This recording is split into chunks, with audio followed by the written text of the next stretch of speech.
The nation's number one talk station, 99.3 Nigeria Inc. For a very lovely morning to you, Lagos, Nigeria. Thank you for joining us or remaining with us. It's 7:32 from our studios, and we are good to go on Dailies today, the second part. I'm Sheriff Quadry. Gbolahan Olojede is here in the studio. Gbolahan, good morning to you. Yeah, good morning, Sheriff. Nice to be here again. It's good to have you here. You can watch us live on Facebook and on YouTube. Nigeria Info 99.3 is how you can join us. Just type in Nigeria Info 99.3 on Facebook and on YouTube, and you'll be able to join us live here. Let's start with the Vanguard newspaper. We're going to start with this story on flooding, which we've been treating now since Monday. This story is on page 5. Floods. Delta, Anambra, Benue, Bayelsa governors cry to FG for help. The writer says 8 LGA submerged. Soludo, Bayelsa facing humanitarian crisis. Diri, Benue overwhelmed. Autumn, FG should build more dams. Okowa, 10 LGA still underwater. Kogi government, FG taking steps to mitigate effects. That's a source. Well, this flooding situation, this is just the beginning. It's probably the biggest disaster for this country this year. Over 600 people dead already. Mm-hmm. And there are still no conclusion that there might not be further release of water from the Lato Dam. And the reason is, look, if Lato Dam is filled up, Cameroon will not wait for that dam to get burst. That's right. They must release the water. That's right. So we cannot even say it is Uhuru yet. More water might come and the disaster might proceed. What we need to hammer on is the intervention now, which is what the states are crying out aloud for. Of course, there is a government structure, which is NEMA, that is meant to go in there. But don't forget that NEMA is also saddled with the day-to-day issues, of emergency relief and all of that. What we have with the flooding is well beyond the day-to-day issues that that NEMA handles. It's much bigger, which is why the federal government at the topmost floor must wade in. Well, one of the captions says that they are doing something. But you see, doing something in the midst of calamity as huge as this must necessarily involve the optics as well. So you might be at the back office putting things together, but there is the optics side of it in which you show up and you say things. So that part of it has not exactly been there from top officials that are on that top floor, who may visit a couple of these places, who may even show up in boats, who may even go to shake a couple of hands. They are not necessarily, it's not shaking of hand that people want, it is the actual relief. But that is the optic side of things. It gives people the comfort that, these people they are thinking of us and they are doing something. And it is comforting. So I think we need to also look at that part of it. But beyond that is the real intervention. Intervention at various levels. One is the fact that there are immediate needs for people who are already affected. A place to stay, what to eat, and all of that.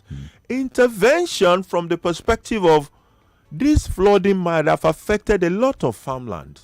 So there is a possibility of food crisis over time. That's another level of intervention. So these things require serious planning and commitment. It's an emergency, and it must be taken up beyond just the level of NEMA. Then at the level of NEMA, their capacity to work effectively with the state level equivalent is also very important. It appears as if there has been a lot of ding-dong going on between this organization. It doesn't make sense. When there is an emergency like this, they have to work together.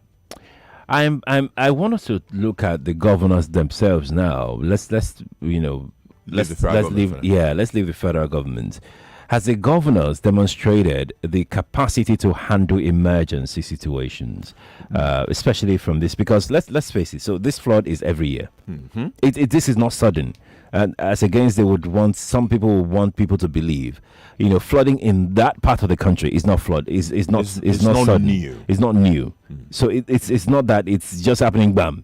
Everybody knows that at this time of the year, Cameroon will release this water, rain will fall, River Niger and Benue will overflow. This community, that community would. I mean, when we had this conversation on this show, people called and said that it's been there in their villages, but it's not just that. It's just that it's never been this this bad before. So it's not that it's new. It's not new. It's not new. How has the governors over time performed in terms of managing emergency situations in their respective states? Not very well at all. In fact, for most of them, they are equivalent of NEMA. I mean, apart from states like Lagos. Yeah. Lagos seems to have a very robust emergency management. I agree. I totally agree.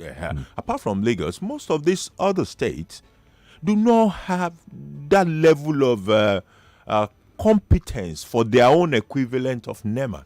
Apart from that, some kind of investment that we're also saying the federal government has not made by virtue of those large dams on the Benue and all the rest, there are also levels of investment expected at the state level. What is the commitment of each of these states to ecological issues and to emergency management? If we, by the time we look through this thing, we won't find much. Because it is one of those issues that is for which you can easily pass the buck. You can say, the federal government did not do this. They didn't do that. Yes, there is no doubt that when you're talking of the two major rivers that comes into Nigeria, the federal government must sit at the center of managing those issues. But at your own level at the state, since you know this thing comes, well, we must also admit that what came or what has happened this year is on a much bigger scale than the annual ones that we're used to. And the message is clear.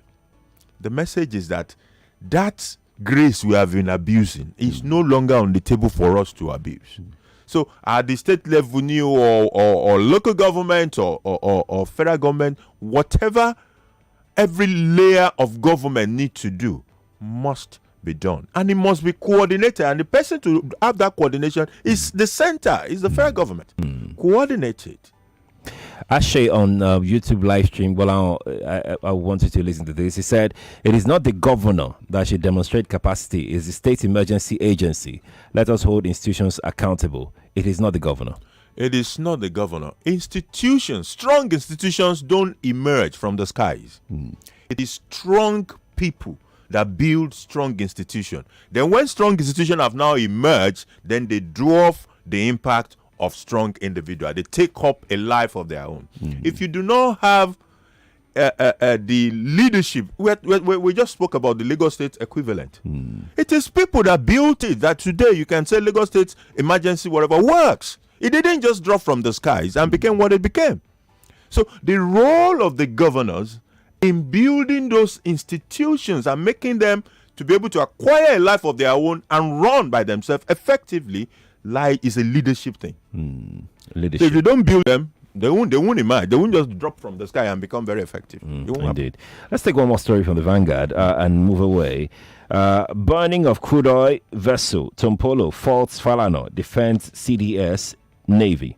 Well, there will always be banters on matters like this. But in the real sense of it, I ask myself, does it make sense? What happened? It didn't make sense. You're talking of a crime. Where a crime has even happened in more sophisticated environment, you see cordoning off. Things become evidences, and you cannot tamper with those evidences. So, where you now have to set an evidence on fire, it gets as it be. The kind of excuses we have heard are things like, oh, there have been similar cases in the past. And what will happen is that soon they will just release that ship and then it will go. Therefore, we're saying that we're subjugating the structured government process, judicial process, for a kangaroo approach that I'm not sure that they will do something. Therefore, let us do something by ourselves. That is what we have done. And it is disgraceful. And it is not the way to go. We cannot give the powers for jungle justice to agencies other than the one that has been entrusted for such role by our laws. It's almost like there was nobody had the plans to prosecute anybody. That's what it means. They're saying, oh, that's the justice. Okay, this is the ship. You know that even on that one, ships are registered and they are owned. Who are the owners of that ship? No, nobody is talking about that as well. And that is part of the track that will be lost in the issue of prosecution. Now that now that they have done the justice as far as they're concerned, Yeah. all the other things are dying down. Nobody is even asking that question. Who are these people? The person will get that kind of sight. You saw the ship. Yes, It's a it is. huge thing. Yeah. Who is the person? It's a registered ship. So we might, if we're not careful, that thing has become a distraction. Oh, they've caught the boat, the ship, they've set it on fire. It's as if, okay, then we should move on. Should we move on? Is that still not part of the impunity that we're talking about? Who are the ship owners? It is not those crew. The crew are not the owners of the ship. Who is the owner? We have arrested the crew. That's fine. They are just doing job. They have a job to do. They're doing a job. Of course, in the course of doing their job, they've committed crime. They will face the penalties for committing. But who are the owners of that ship? That's a very valid question, Gbolahan. Really, really valid. I mean, a lot of people have said so many things as regards the way the military set that ship on fire, and it looks more like a cover-up. That's what it looks the like. Things that might come out of a proper investigation, if you desire investigation, will have been much more revealing and enriching to that space. By setting that thing on fire, we cut short that track. That's what we have done. Or we make it more difficult. Okay, let's go pick up the New Telegraph newspaper. This story is on pages 3 and 6.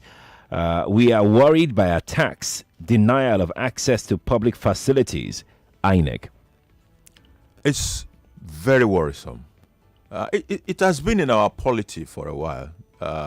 Opposition wants to hold a rally in a public facility, and the ruling party in that state will deny them opportunities. Sometimes they will approve it, and then just a couple of days before the event, they will cancel the approval. It is intolerance, and this is not how democracy should be. If you're sure of yourself, because this kind of actions are usually taken by the ruling parties in those states. If you are sure you have done well, you're sure of winning election, why are you stopping the other guys from having a rally in your premises? As a matter of fact, it's a show of panic. It's as if you're not sure of yourself. That is why you don't want people to be able to hold a rally. It's a public facility. Everybody should have access to be able to use it. Just approve. Just seek for approval, and you are approved to do it. So why should it now become another political matter? It shouldn't be. And there are also issues of fight. I think the last Kaduna rally by PDP. That's right. But though the security agencies did what they're supposed to do, bring it under control, and the rally still held. So it is also another part of this, that the security agencies must be alive to their responsibility. This role by them, because INEC itself cannot do it. It's the security agencies that will do it. So let them also be alive to their responsibility, and ensure that we can mitigate. Gbolahan, what happened in Kaduna? The denial of the venue, then to another venue, and then thugs attacking, party members there, and INEC coming out to say all of these things. Now, it is what it is. This is our brand of politics. It is. Where the whoever it is that felt that they can disrupt or they can do something and get away. But what has made this consistent every election cycle, where you have this sort of thing, happening every now and again, unabated? What is that thing that has encouraged it? Or is it that we've done all that we could to stop this, but we just couldn't stop it? Honestly, I think it has actually improved. It used to be much worse than this. However, it is part of that. When they say they sign all these peace accords and the rest of it, I think we need to drum it more into the ears of the executive, the governors. The power these guys, control is huge, and they abuse it from time to time. We probably have not done enough to continue to make that a centerpiece of the political discussions we have with politicians. Just like we tell them there should be no violence and all of that. Let's also make that a central point of what we drum to their ears. Look, it will be negative on you to be denying opposition the use of public facilities. Let it be known and popular that in this democracy we are not going that route. It might just help them to sit up. If you have done well, why should you be afraid that somebody is campaigning? Why shall you shy? Don't be shy. Don't be shy. Let's take one more story before we go. This is another interesting one here that we found here in the New Telegraph newspaper. It says confusion as Atiku travels to Europe. So I saw a tweet by Fani Kayode, the now APC member, talking about how Atiku was not ill, was not fine, and all had to be rushed to France and all. Now this story is in the papers today, and I also read in another paper that Atiku guys explaining that Atiku is away in Europe for business reasons, not for what Femi Fani-Kayode has said. And this headline says confusion as Atiku travels to Europe. He is on a business trip. Fani-Kayode, no, it's on a medical ground. Well, there will be confusion because I think the best way to have handled it is not our laws did not provide for it, so the politicians could dodge around. At the heart of this subject matter is the issue of the health of contestants. And you will agree with me that it is not just about Atiku. There are other contestants too, for which there are issues about health. You and I are not doctors, neither are members of the public. We are unable to say with any certainty. You can see the ding-dong that is going on, that somebody is unhealthy. And there is no law that says this person must tell us the status of his health. There is no such law. So we will continue to take that risk and assume. For example, they say someone has gone for business trip, and then they are showing him with Bukola Saraki and whatever. Is the business with Bukola Saraki? And is that what the business is all about? So apparently, it is not even smooth enough looking at it from that direction. Right. Yeah. The Nigeria work as a precedent, in my opinion, is at least an 18-hour day work. The person needs to be physically and mentally okay to handle the pressure of running in Nigeria. It is not moi moi. Therefore, at some point, it would be nice if we can get to that junction where some basic, health, whatever, will be part of requirement for even contesting to be.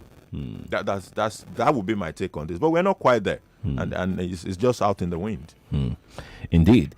It's 7:50. If you're just joining, you're welcome. You can watch us live on Facebook and also on YouTube. Just type in Nigeria Info 99.3 and you'll be able to watch us live.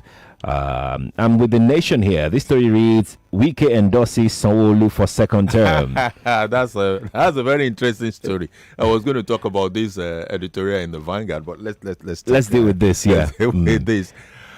The Wike's drama it's not about to end. I mean, once he even started going around with a musical band, I knew he was really ready for Nollywood. But what happened in Lagos yesterday took a very interesting dimension, both from a political side of things and then looking at the fight between Wike and his own party. This is an opposition endorsing the candidate of the other party, the ruling party, in a state where he has a candidate, his own party has a candidate.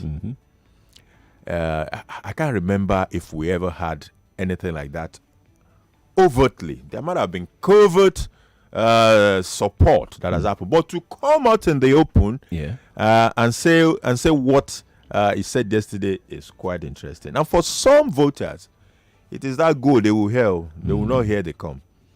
However, let's be real. In Lagos State, the votes against the ruling party are mostly protest votes. And they will still come, irrespective of what Wike said.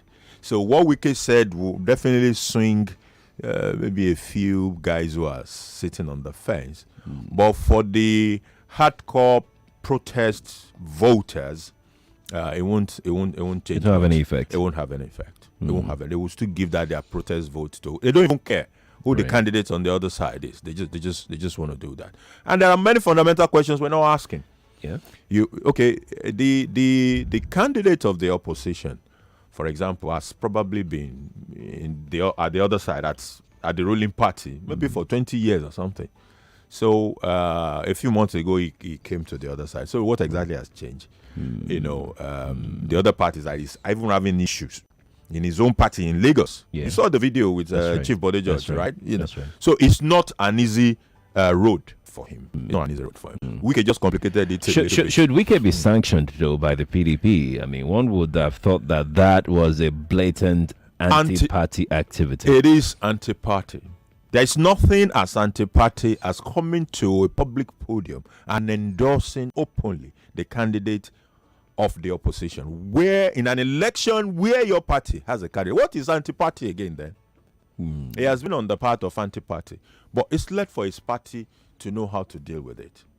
Just that even the party is setting a wrong precedent on discipline issues. Issues of party discipline is setting a wrong precedent with the way the kid's gloves with which it is handling the Wike matter. Right, indeed. Let's go to the editorial in the Vanguard. Help me with that. The editorial was actually talking about real reason for extreme hunger. Now, why I picked this editorial, let me read to you what he said is the primary source of failure. He said the primary source of failure can be traced directly to the desk of the president. When he assumed power in 2015, he did not hit the ground running. It took him till January 2016 to swear in his cabinet. Do you really think it was the delay in swearing in cabinet in 2015 that is responsible for extreme hunger in Nigeria? I don't think so. I think this is a very poor editorial. This cannot be a proper analysis of why we have extreme hunger. This cannot be the first, you said the primary source of the failure. I don't think that's it. That was a failure, no doubt about that. Waiting for 6 months to swear in was a failure. But to say that it was that failure in 2015 that is responsible for hunger in 2022 is a very poor conclusion. Okay, all right. Interesting. Now, let's take this one here that says, despite 1 billion naira allocation, constitution amendment in limbo.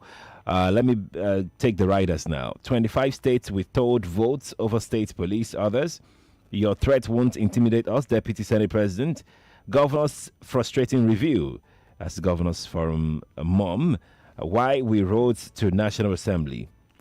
Speaker, this is an interesting development. It is an interesting development. Where you see 25 states trying to bargain with the National Assembly to say, look, we want state police and then a couple of other bills. If you don't do that, you will not sign these other ones. And you need 24 states to sign before it can be amended. Right. So it's a quagmire, and I hope we are able to move ahead. Now, we're also not producing solutions. One of the main issues with state policing, for example, is the way the chief executive of those states might hijack this process and make state police to just become another group of thugs under their control. And it will now be legitimized. I don't know if you got what I'm trying to say. The fear is there. The fear is there. That the state governors just might abuse that. Exactly. For us to be able to move past this thing, we must find a solution to that fear, because the fear is actually a genuine fear. But some people have also argued that the federal government right now, as it stands, the structure as it stands right now, don't the central government also have the same power? Don't they also use the same methods? It gets worse as you go further down. It gets worse. It gets much worse as we go further down. We've seen it before. It's not as if we've not had state police before, or an equivalent in the days of the regions. And what those things were used for then. So the solution we are looking for is not to say we don't deserve a state police. So we should have state police. But the fears How do we address it? How does a state that has not paid workers for 6 months say you want to have state police and give all of them AK-47? And you say because it's federal. And security is very expensive. Just to be very, very clear. So maybe, look, for 50 years that we've not solved funding model with tertiary education, we see what has been happening. For 50 years, funding model. It is so critical that while we are considering this state policing, we must also talk about the funding of this state policing. This state policing, if the funding will require, for example, you put them in the pocket of the governor, will it be a first-line charge on the state? Those are the kind of things we need to think through to ensure that that organization will be reasonably able to discharge its duties without becoming a mere appendage of the governor, like most House of Assemblies have become in Nigeria. They are like another MDA. So, like we can go on and on, but let me just drop this here. We're almost out of time.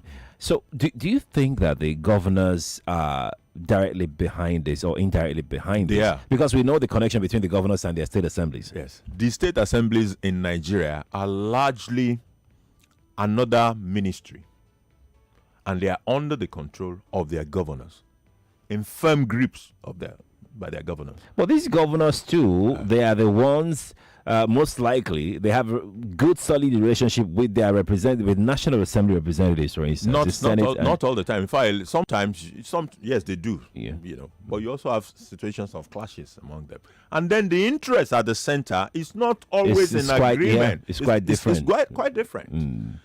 So it's something we need to manage. For example, part of these bills that have been denied has to do with power generation.